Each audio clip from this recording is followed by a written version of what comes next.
ஜூலை 26, 2026 இன்றைய நாளுக்கான இறை வார்த்தை.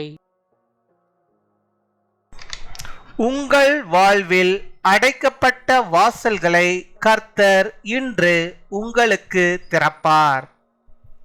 The Lord will open the closed doors in your life for you today. வெளிப்படுத்தின விசேஷம் 3ஆம் அதிகாரம் 8ஆம் வசனம். Revelation chapter 3 verse 8. இதோ திறந்த வாசலை உனக்கு முன்பாக வைத்திருக்கிறேன், அதை ஒருவனும் பூட்ட மாட்டான். என் அன்பு சகோதர சகோதரிகளே, கர்த்தர் உங்களுக்காக வைத்திருக்கும் ஆசீர்வாதங்களை ஒருவராலும் தடுக்க முடியாது. நீங்கள் இயேசு கிறிஸ்துவை உங்கள் வாழ்வில் ஏற்றுக்கொள்ளுங்கள். உங்கள் இருதயத்தின் வாசலை இயேசுவுக்காக திறந்து கொடுங்கள். அவர் உங்களுக்கு ஆசீர்வாதமான வாசல்களை திறப்பார். See, I have placed before you an open door that no one can shut. My dear brothers and sisters, no one can stop the blessings the Lord has for you.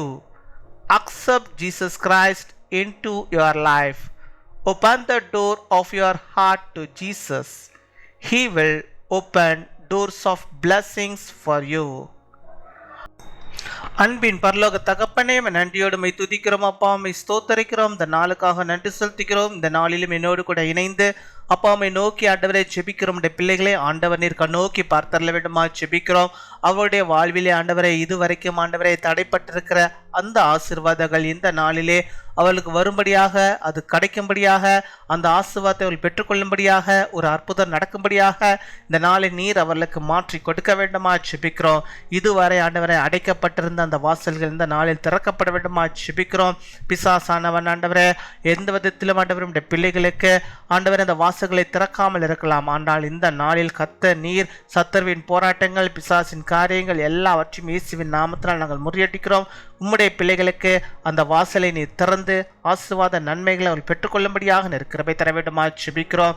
இப்பொழுதும் ஆண்டவரே தங்களுடைய உள்ளத்திலே இயேசுவே என்னுடைய உள்ளத்திலே வாரும் என்று சொல்லி தங்களுடைய இருதயமாகிய ஆண்டவரே வாசலை அவர்களை அப்பா உமக்காக திறந்து கொடுக்கிற பிள்ளைகளுக்குள்ளாக ஆண்டவர் நீர் கடந்து செல்ல வேண்டுமா ஜெபிக்கிறோம். அவருடைய வாழ்விலே ஆண்டவரே நீர் ஆண்டவர்களுக்கு போதுமானவராக இருப்பீராக. அவர்கள் உம்மை ஏற்றுக்கொள்ளவும், உமக்கு பிரியமான வாழ்க்கை வாழவும், உமக்கு பரிசுத்த ஜனங்களாக உம்முடைய பிள்ளைகளாக இந்த உலகத்தில் வாழவும், உம்முடைய வேத வசனங்களை வாசிக்கவும், அதன்படியாக வாழவும் நீர் கிருபை தர வேண்டுமா ஜெபிக்கிறோம். அதன் மூலமாக அப்பாவுடைய வாழ்விலே அடைக்கப்பட்டிருக்கிற அந்த ஆசீர்வாதங்கள் திரும்பவுமாக ஆண்டவர்கள் கிடைக்கும்படியாக நீர் அந்த வாசல்களை திறந்து அவளுக்கு தந்தரல வேண்டுமா ஜெபிக்கிறோம். அப்பா மை துதிக்கிறோம், மை ஸ்தோத்தரிக்கிறோம், மை துதிக்கிறோம் ஆண்டவரே.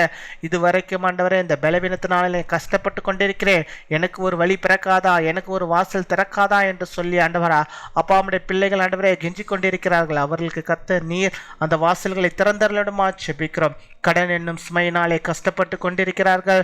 ஆண்டவர் எனக்காக ஒரு வாசலை திறக்க மாட்டாரா என்று சொல்லி ஆண்டவரே வேதனையோடு ஆண்டவரே கலக்கத்தோடு ஜெபிக்கிற பிள்ளைகளுக்கு நீர் ஆண்டவரே ஆசீர்வாதத்தின் வாசல்களை திறந்து அவர்களுக்கு அதை தர வேண்டுமா ஜெபிக்கிறோம். அதே போல ஆண்டவரே அப்பா இன்னுமா ஆண்டவரே வீடு இல்லையே என்று சொல்லி அப்பா ஜெபிக்கிறோம் பிள்ளைகளுக்கு கர்த்தர் நீர் ஆண்டவரே இந்த நாளில் அவர்களுக்கு என்று ஒரு வாசலை திறந்து அவர்களுக்காக ஒரு வீட்டை, அவர்களுக்காக ஒரு சொந்தமாக ஒரு இல்லத்தை நீர் தந்து அவளை ஆசீர்வதிக்க வேண்டுமா ஜெபிக்கிறோம். ஆண்டவரே இன்னுமா நம்முடைய பிள்ளைகளுக்கு என்னென்ன நன்மைகள் தேவைப்படுகிறதோ அத்தனையும் ஆண்டவரே என் தேவன் நீர் தந்து அவர்களை நீர் பலப்படுத்தி அவளை ஆசீர்வதித்தல் வேண்டுமா ஜெபிக்கிறோம். இது ஒரு அற்புதத்தின் நாளாக நம்முடைய பிள்ளைகளுக்கு இருக்கட்டும். அதிசயங்களையும் அற்புதங்களையும் காணும்படியாக நீர் கிருபை தர வேண்டுமா ஜெபிக்கிறோம். ஆவியுடைய எல்லா நன்மைகளையும் பெற்றுக்கொள்ள கிருபை தருவீராக. அப்படியாக இந்த நாளில் தங்களுடைய பிறந்த நாளை கொண்டாடுகிற பிள்ளைகளுக்காக நாங்கள் ஜெபிக்கிறோம். அநேக பிறந்த நாளை கர்த்தருக்குள்ளாக கண்டு மகிழ்ந்த நாமத்தை மகிமைப்படுத்தும்படியான கிருபை தர வேண்டுமா ஜெபிக்கிறோம். நல்ல நீடிய ஆயுள் நாட்களை தருவீராக. அதே போல தங்களுடைய திருமண நாளை கொண்டாடுகிற பிள்ளைகளையும் ஆசீர்வதிங்க. கணவனும் மனைவியுமாக இருந்து கர்த்தருக்குள்ளாக வாழ்ந்து அநேக திருமண நாட்களை கண்டு உம்முடைய நாமத்தை மகிமைப்படுத்த கிருபை தாரும். காத்துக்கொள்ளும் வழிநடத்தியும் துதி கன மகிமை எல்லாம் அவருக்கு செலுத்துகிறோம். இயேசு கிறிஸ்துவின் மூலம் ஜெபிக்கிறோம் எங்கள் ஜீவனுள்ள நல்ல பிதாவே. ஆமீன், ஆமீன்.